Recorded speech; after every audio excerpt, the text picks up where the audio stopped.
কার্যত তাদের চোখের সামনেই চলছে ব্যবসায়ীদের নৈরাজ্য। শুধু রাজধানী নয়, গাজীপুর, রাজশাহী, বরিশাল, সিলেট সহ দেশের প্রায় সবখানেই নির্ধারিত মূল্যের চেয়ে অনেক বেশি দামে বিক্রি হচ্ছে পণ্য সামগ্রী। প্রতিনিধিদের পাঠানো তথ্য নিয়ে আরো জানাচ্ছেন রেজওয়ান করিম। রোজার মাস শুরুর সাথে সাথে গাজীপুরের বাজারগুলোতে বেড়েছে নিত্যপণ্যের দাম। সরকারি কোনো নিয়ন্ত্রণ না থাকায় নাভিশ্বাস উঠছে মধ্যবিত্ত ও নিম্নবিত্তদের। তরকারি সব জিনিসের দাম এই রোজা উপলক্ষে অনেক বেশি। আমরা যদি পেঁয়াজ কম দামে কিনে আনতে পারি তাহলে কম দামে বিক্রি করবো, আমরা বেশি দামে বিক্রি করে কিনে আনে পাই বেশি দামে বিক্রি করতে হয়। রোজা এলে আসলে সব জিনিসের দামই বেড়ে যায়, প্রত্যেকটা জিনিসের 10-15 টাকা করে আসলে বাড়তি খাওয়ার লাগে।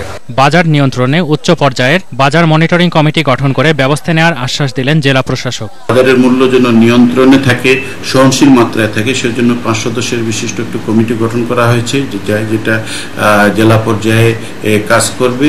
চাহিদা অনুযায়ী পণ্যের মজুদ কম থাকা ও পাইকারি বাজারে দাম বাড়ার কারণে পণ্য বেশি দামে বিক্রি করতে হচ্ছে বলে জানান রাজশাহীর বিক্রেতারা।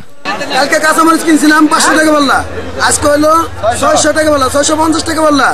বেগুন কালকে কিনছিলাম 150 টাকা বললা, আজকে হলো 230 টাকা বললা, 250 টাকা বললা। শসা হলো 200 টাকা বললা। তাহলে আমরা কেমনে কম বেচবো কোন? তবে ক্রেতাদের অভিযোগ কৃত্রিম সংকট তৈরি করে দাম বাড়ানো হয়েছে। প্রত্যেকটা জিনিসের তো দাম বেশি। কাঁচামরিচের দাম ছিল এই 4-5 দিন আগে 40 টাকা, এখন 150 টাকা কেজি। অসাধু ব্যবসায়ীদের অতিরিক্ত মুনাফা লাভের আশায় ইচ্ছেমতো সিন্ডিকেট তৈরি করায় বরিশালেও বেড়েছে সব ধরনের পণ্যের দাম। 2-3 দিনের ব্যবধানে পণ্যের দাম বেড়েছে 5 থেকে 70 টাকা পর্যন্ত।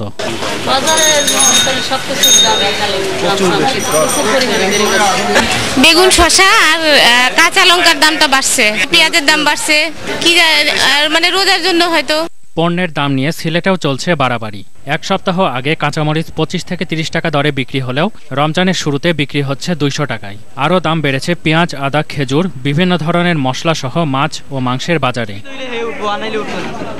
আমি জানি যে মাল অ্যাভেলেবল আছে বাজারে, প্রচুর মাল আছে, কিন্তু এই বড় বড় ব্যবসায়ীরা একটা সিন্ডিকেট করে জিনিসগুলোর দাম প্রায় দ্বিগুণ বেড়ে দিচ্ছে। রোজার আগের দিনে নিচে মনে হয় 100 টাকা, যেরকম মনে করেন গাছ গেছে কি পয়লা রোজার 180 টাকা। বাজার পরিদর্শন করে অতিরিক্ত মুনাফালোভীদের বিরুদ্ধে কঠোর পদক্ষেপের আশ্বাস দিলেন সংশ্লিষ্ট কর্তৃপক্ষ। এটা অনুসন্ধান করব, এই অনুযায়ী তাদেরকে ব্যবস্থা নিতে বলব, যাতে করে সাপ্লাই, ডিস্ট্রিবিউশন এবং খুচরা মূল্য এর মধ্যে একটি সঙ্গতি থাকে। শুধু আশ্বাস নয়, বাস্তবে এর যথাযথ প্রয়োগ চান সাধারণ মানুষ। রেজওয়ান করিম, মোহনা, ন্যাশনাল ডেস্ক।